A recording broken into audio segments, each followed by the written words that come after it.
It is spring. The birds of America are in full song.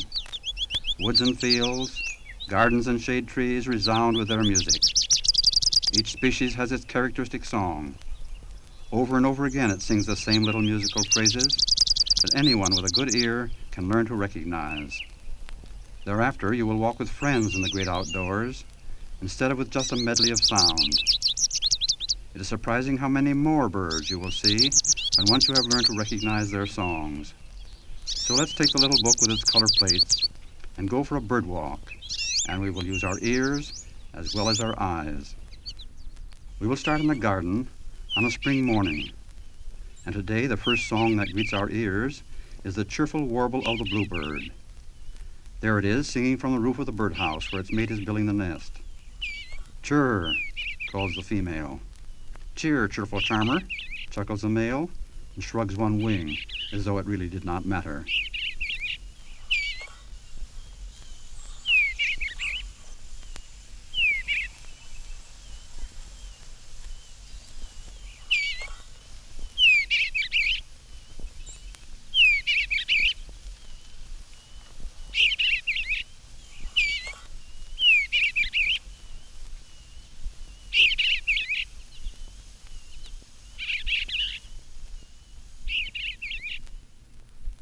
The next bird we hear is the brown thrasher. It likes to sing from the top of a tree. Tail down and head up, it delivers a monologue and emphasizes certain of its points by repeating some of its phrases, as though it were saying, come here, come here. Do you see her? She's hiding. She's pretty. Teacher's pet. Right here, right here. See her? Hear me? She's running. Catch her, and so forth.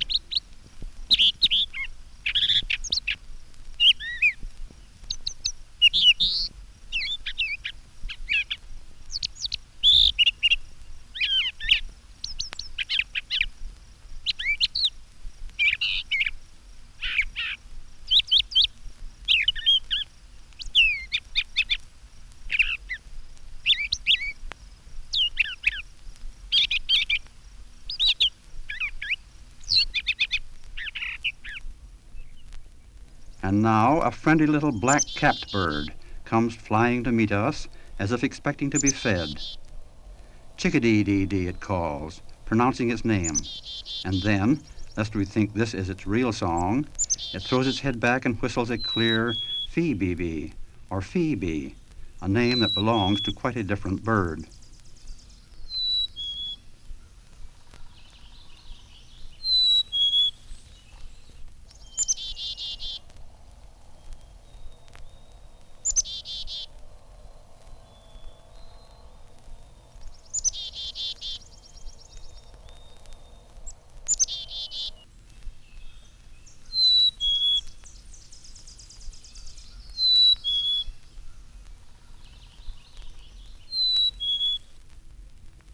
There are so many birds singing now, it is hard to concentrate on just one.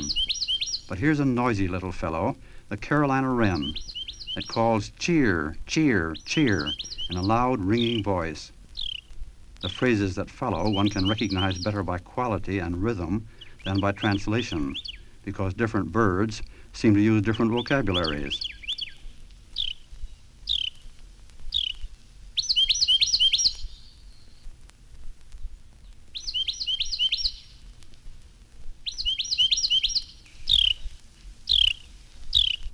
As we leave the garden and walk along under the elms and maples by the roadside, we gradually realize there are birds singing overhead, furnishing background music for all the other species. They do not sound forth like the thrashers or the robins, but proceed in more or less of a monotone, without interruption. They are the red-eyed vireos, and high in the trees they are more difficult to see than to hear. One bird singing by itself seems to say, look up, way up, treetop, see it, and so forth, without ever stopping.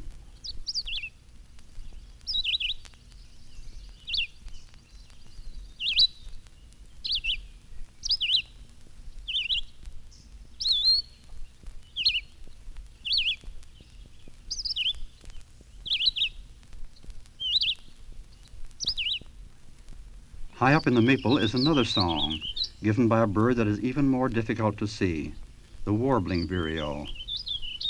The song is not broken up into phrases like the red-eyed vireos, but is given in sentence form, a somewhat hesitating warble that ends with a rising inflection, as though it were saying, "Iggly, piggly, wiggly, pig."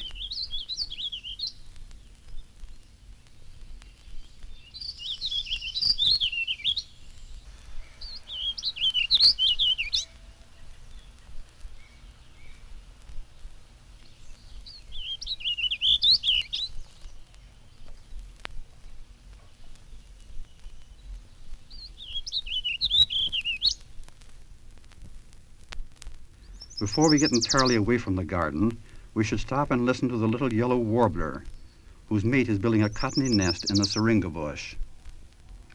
Its song is too high-pitched to sound musical to our ears, but after all, it is not singing to us. "Sweet, sweet, sweet, sweet, I am so sweet," it seems to say, and rather hurriedly, for fear it may miss a caterpillar while taking time to sing.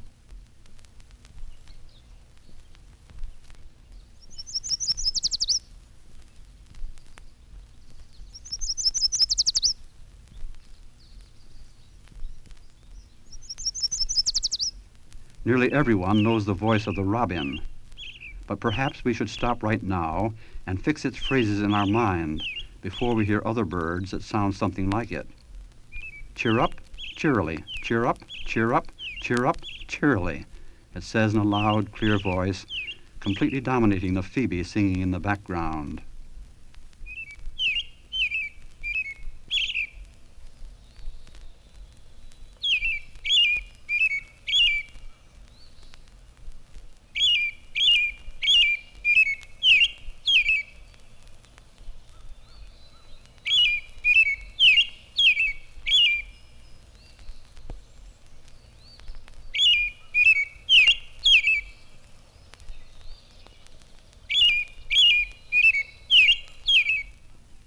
Now along the road again, on a neighbor's lawn, we spy a whole flock of goldfinches, feeding on the dandelion seeds and just matching the bright yellow flowers with their feathers. Some fly to the telephone wires and give forth a medley of canary-like notes that are difficult to translate into our language, though the pert chickaree, flight call, and the bay-bee, alarm note, are distinct enough.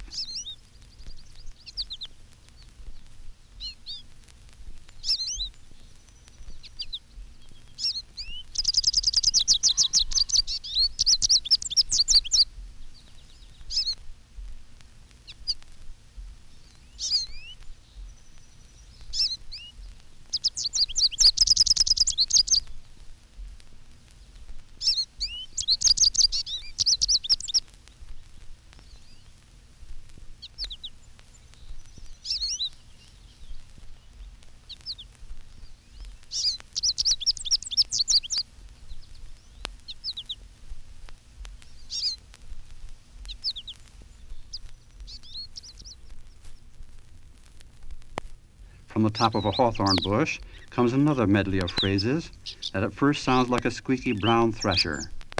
But we soon realize that the notes are not given in pairs, nor with the rhythm of the thrasher, and we spy a plain gray bird that is a catbird. We certainly would have difficulty putting words to its music, but its cat-like calls are a giveaway.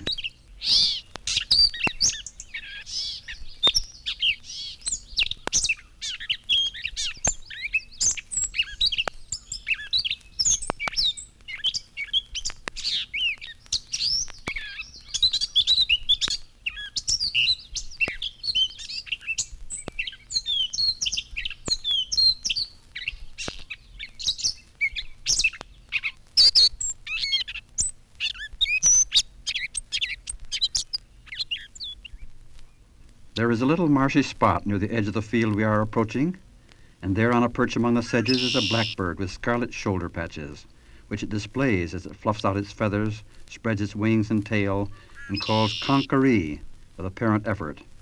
It is the red-winged blackbird.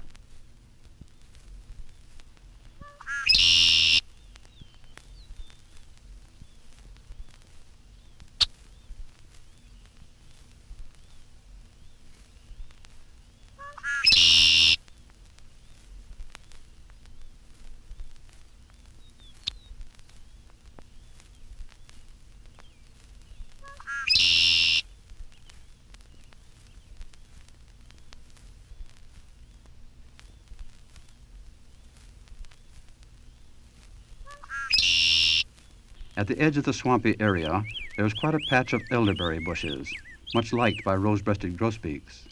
And sure enough, as the brown female slips in with a weed stem for her nest, we see the showy male in the willow nearby and hear his robin-like song.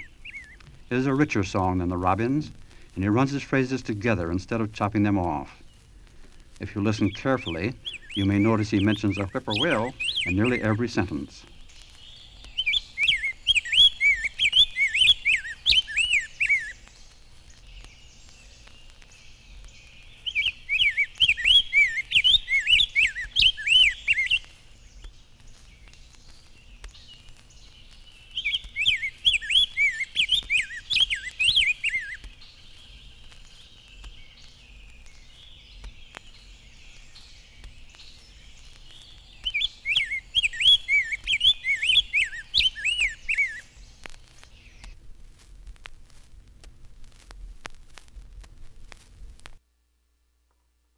And now we come to an open field with lush timothy and clover well started, though the daisies and hawkweed are not yet in bloom.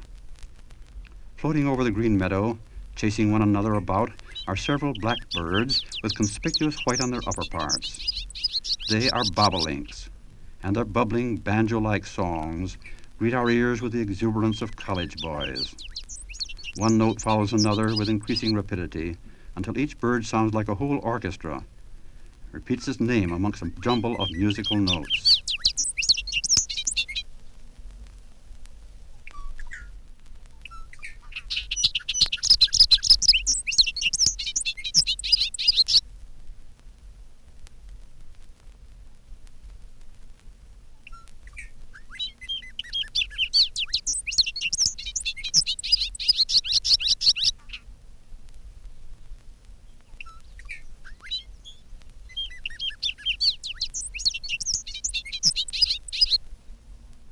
The next song is a surprise because it doesn't belong out here in the field with the bobolinks. It is a favorite song in Dixie.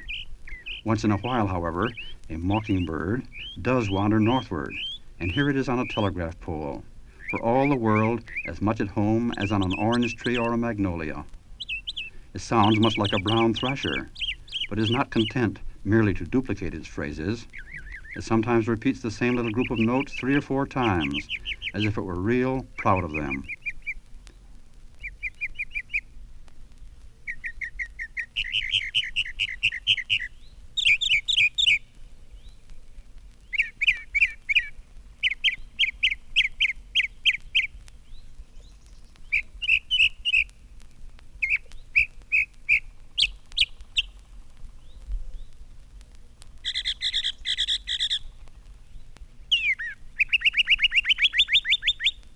On the next telegraph pole is an eastern meadowlark, greeting the world in high, clear whistles that seem to fit the phrase, "It's sweet to me," or "the spring of the year."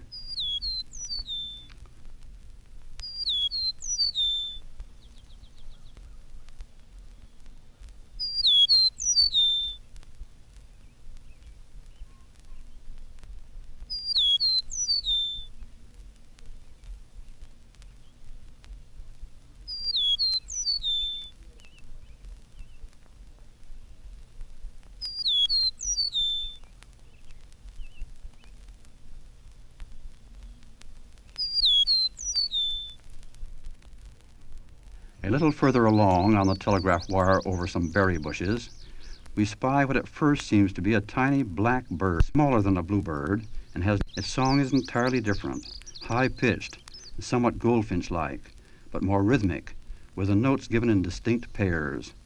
It is an indigo bunting, and it seems to say, "Sweet, sweet, where, here, here, see it," and so forth.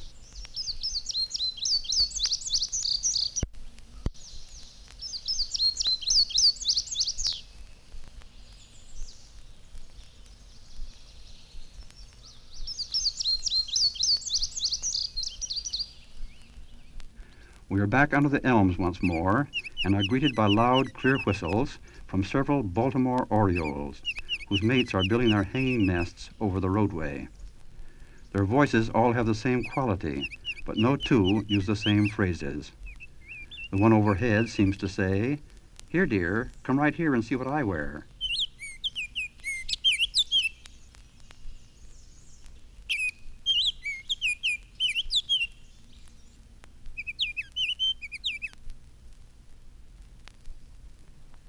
The female often chatters in response.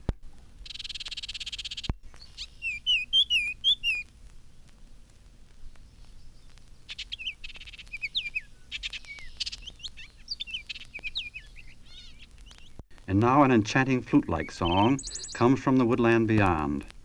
It is a wood thrush, and it sings in measured phrases, as though it had all the time in the world, and it invited one to contemplation, something like this. Would you live with me? Away high in a tree, come right down and see.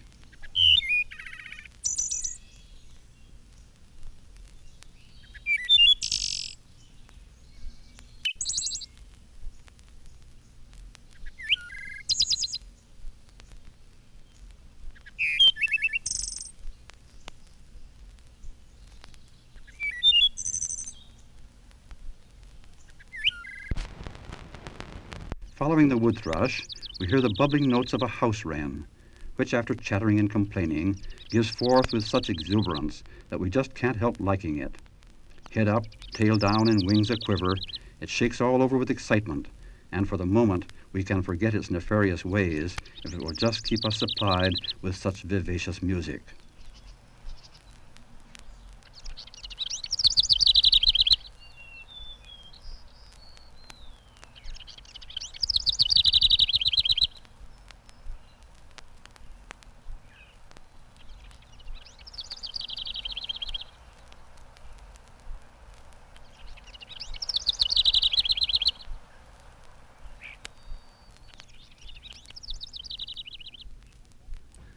That's a cheerful little bird, you remark, as a song sparrow pipes from the bushes by the roadside. The song is not clear, for it has quite a burr to it, and yet it is given with such obvious enthusiasm that you feel it is one of the pleasantest you have heard. Hip, hip, hooray, boys, the spring is here again, it seems to say. But its phrases can be as fickle as the weather.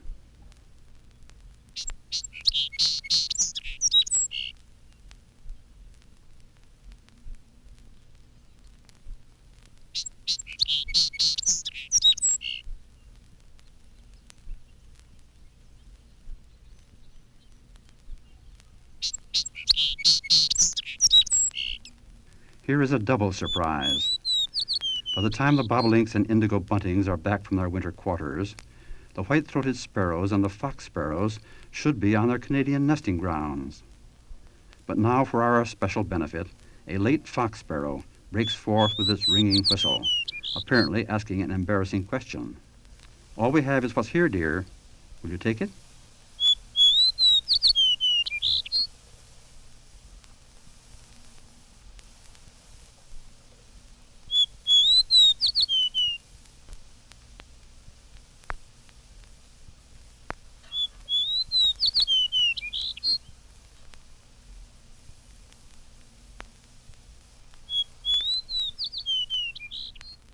And now, as though addressed to the same unfortunate person, comes the high-pitched whistle of the white-throated sparrow. Poor Sam, Peabody, Peabody, Peabody.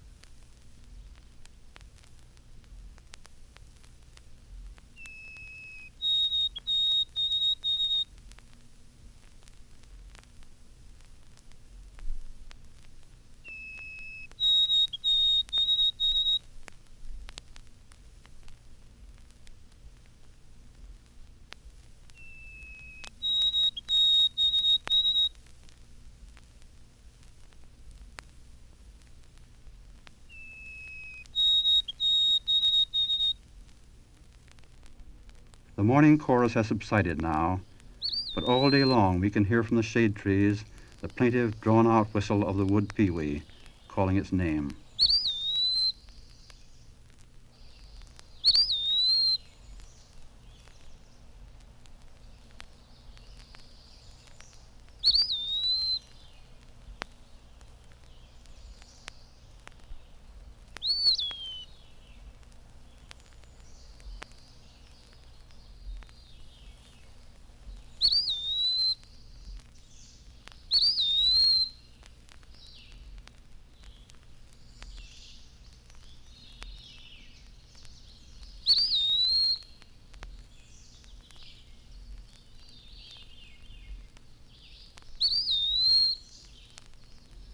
Finally, as we turn back for breakfast, we think we hear someone whistling for his dog. But then the notes change, and we realize we are listening to a cardinal, another southern bird that has been pushing northward in recent years. He follows with a variety of other whistles and closes with some sage advice to hurry home, hurry home, hurry home.